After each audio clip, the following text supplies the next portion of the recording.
அஸ்ஸலாமு அலைக்கும். Welcome to சமையலும் சாத்தியமே. நாம இன்னைக்கு பார்க்க போறது ஒரு டிஃப்ரெண்ட்டான ரெசிபி தான் பார்க்க போறோம். பாஸ்தா ஒரே மாதிரி செஞ்சு போர் அடிக்குதா? வாங்க ஒரு டிஃப்ரெண்ட் ஸ்டைல்ல ட்ரை பண்ணுவோம். இதே மாதிரி செஞ்சு குடுத்தா பசங்களுக்கெல்லாம் ரொம்ப பிடிக்கும். இத நான் எப்படி செஞ்சேன்ட்டு பார்க்கலாம் வாங்க. This video is sponsored by Buy More Shopping App. Buy More Shopping application is one of the online shopping app. நமக்கு தேவையான க்ராசரிஸ் ஐட்டம்ஸ் எல்லாமே இங்கே இருக்குது. ஒரு தடவை போய் பார்த்து ஆர்டர் பண்ணுங்கள். உங்களுக்கே ரொம்ப பிடிக்கும். சீப் அண்ட் பெஸ்ட்டாக இருக்குது அண்ட் குவாலிட்டியும் சூப்பராக இருக்குது.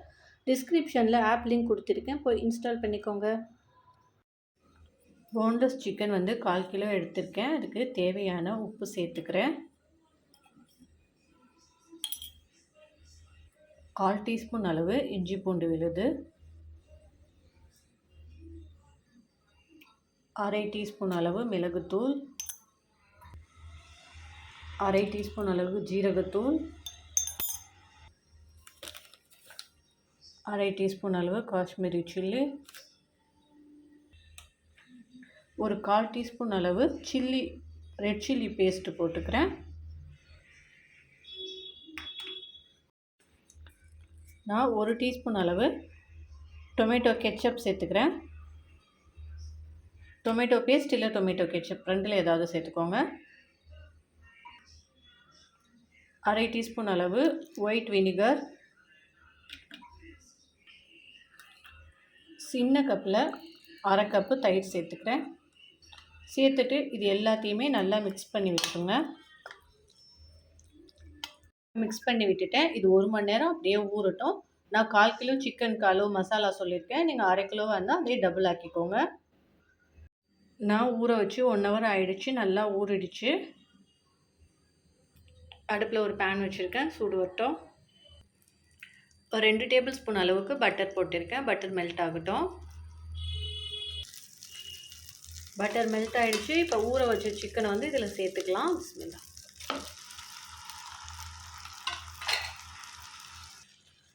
நான் சேர்த்துட்டு அந்த பவுலில் கொஞ்சமாக தண்ணீர் விட்டு 1 டேபிள் ஸ்பூன் அளவுக்கு தண்ணீர் விட்டுட்டு அந்த பவுலில் கொஞ்சம் மசாலா இருக்கும்ல, அதனால் தண்ணீர் விட்டுட்டு அதையுமே சேர்த்துருக்கேன். மீடியம் ஃப்ளேமில் வச்சுக்கோங்க. வச்சுட்டு நல்லா கலந்து விட்டுட்டு ஒரு மூடி போட்டுருங்க.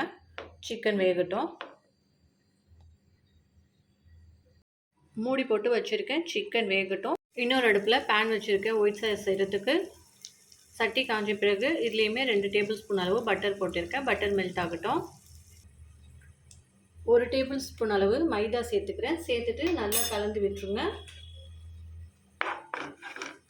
கட்டிப்படாமல் கலந்து விட்டுருங்க. நான் மாவை சேர்த்துட்டு கொஞ்சம் நேரம் கிளறின பிறகு நான் 6 லிட்ரு பால் சேர்த்துருக்கேன். பால் சேர்த்துட்டு நல்லா கலந்து விட்டுருங்க. இப்போ தான் கட்டி தட்டாமல் நல்லா கலந்து விடணும். அப்பப்போ சிக்கனே 2 வாட்டி கிளறி விட்டேன். கொஞ்சம் திக்காக எடுத்து இன்னும் கொஞ்சம் திக்காகட்டும். அடுப்பை மெதுவாக வச்சுக்கோங்க. இது கட்டி தட்டாமல் நல்லா கிளறி விட்டுக்கோங்க. சில பேருக்கு கட்டி தட்டிடும். ஒரி பண்ணாதீங்க. நீங்கள் ஒரு ஸ்ட்ரைனர் வச்சுட்டு ரொம்ப திக்காகிறதுக்கு முன்னாடியே ஒரு ஸ்ட்ரைனர் வச்சு வடிகட்டிட்டு அதுக்கப்புறம் நீங்கள் மறுபடியும் மிக்ஸ் பண்ணிக்கோங்க.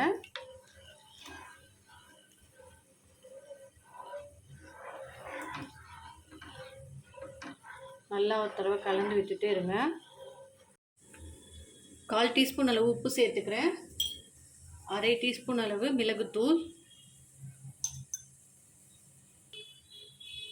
மிக்சடு ஹர்ப்ஸ் 1 டீஸ்பூன் அளவு சேர்த்துக்கிறேன். சேர்த்துட்டு நல்லா இதை கலந்து விட்டுருங்க.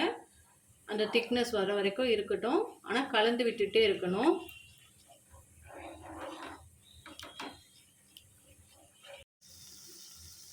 திக்காயிடுச்சு. போதும். அடுப்பை ஆஃப் பண்ணிக்கலாம். நமக்கு சிக்கன் ரெடி ஆகிடுச்சு. இந்த அளவுக்கு இருக்கணும். அப்போ தான் நம்ம பாஸ்தா போட்டு மிக்ஸ் பண்ணுறதுக்கு சரியாக இருக்கும். அடுப்பை ஆஃப் பண்ணிக்கோங்க. ஒயிட் சாஸ் நல்லா திக்காயிடுச்சு. இந்த கன்சிஸ்டன்சியில் தான் இருக்கணும். போதும். அடுப்பை ஆஃப் பண்ணிக்கலாம். நமக்கு ஒயிட் சாஸ் ரெடி ஆகிடுச்சு. நமக்கு சிக்கனும் ரெடியாக இருக்குது. ஒயிட் சாஸும் ரெடியாக இருக்குது. பாஸ்தாவும் நான் அவிச்சு வச்சுருக்கேன். நான் ஒரு 300 கிராம் அளவு எடுத்திருக்கேன். இப்போது இந்த ஒயிட் சாஸை இந்த சிக்கனில் போட்டு நல்லா மிக்ஸ் பண்ணி விட்டுருங்க. நான் நல்லா மிக்ஸ் பண்ணி விட்டுக்கிட்டேன். இப்போ எடுத்து வச்சுருக்க பாஸ்தாவையும் சேர்த்துட்டு நல்லா கலந்து விட்டுக்கலாம்.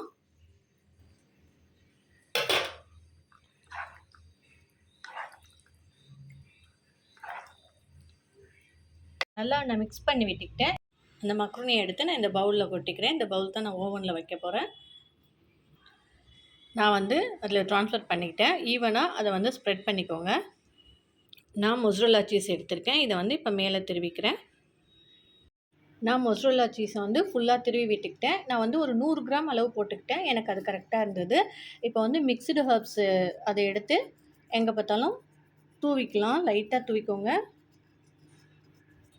நான் இதுக்கடையில் வந்து ஓவனை வந்து ஒரு 2 நிமிஷம் ப்ரீ ஹீட் பண்ணியிருக்கேன். ஓவனில் வந்து ஒரு 10 நிமிஷம் பேக்கிங்கில் வச்சு எடுக்க போகிறோம். நீங்கள் ஓவன் இல்லைன்னா நீங்கள் அடுப்பில் ஒரு சட்டி வச்சுட்டு அதில் ஒரு ஸ்டாண்டு வச்சுட்டு ஒரு மூடி போட்டு ஒரு 5 நிமிஷம் வச்சுருங்க. கொஞ்சம் சூடான பிறகு இதை வச்சுட்டு ஒரு 8 to 10 நிமிஷம் மூடி போட்டுட்டு எடுத்துருங்க. அது நல்லா மெல்ட் ஆகி சூப்பராக ரெடி ஆகிடும். இப்போ வந்து சில்லி ஃப்ளேக்ஸ் வந்து கொஞ்சம் போட்டுக்கிறேன். இது வந்து ஆப்ஷனல் தான், உங்களுக்கு வேணும்னா போட்டுக்கோங்க. நல்லா சீஸியாக இருக்குது. எனக்கு கொஞ்சம் காரமாக இருந்தால் நல்லாயிருக்கும். அதனால வந்து நான் கொஞ்சம் சில்லி ஃப்ளேக்ஸ் போட்டுக்கிறேன். உங்களுக்கு வேணும்னா போட்டுக்கோங்க, இல்லாட்டி ஸ்கிப் பண்ணிவிடுங்க. நம்ம இதை அரேஞ்ச் பண்ணிட்டோம். இப்போ ஓவனில் வச்சுக்கலாம். நான் என்னுடைய ஓவனில் பேக்கிங்கில் 160 டிகிரி ஃபாரன்ஹீட் வச்சு ஒரு 10 நிமிஷம் வச்சுருக்கேன். நான் ஓவன்லேருந்து 10 நிமிஷம் வச்சுட்டு எடுத்துட்டேன். சூப்பராக மெல்ட் ஆகிருக்கு பாருங்கள். நீங்கள் பாஸ்தா வந்து எந்த டைப் பாஸ்தா வேண்டாலும் யூஸ் பண்ணிக்கலாம்.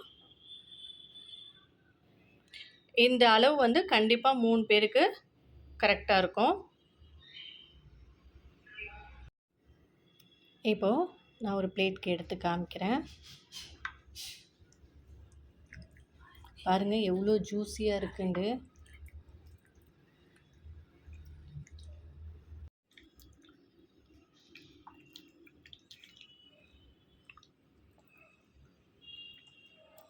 பாருங்கள் எவ்வளோ உள்ள ஜூஸியாக இருக்குது.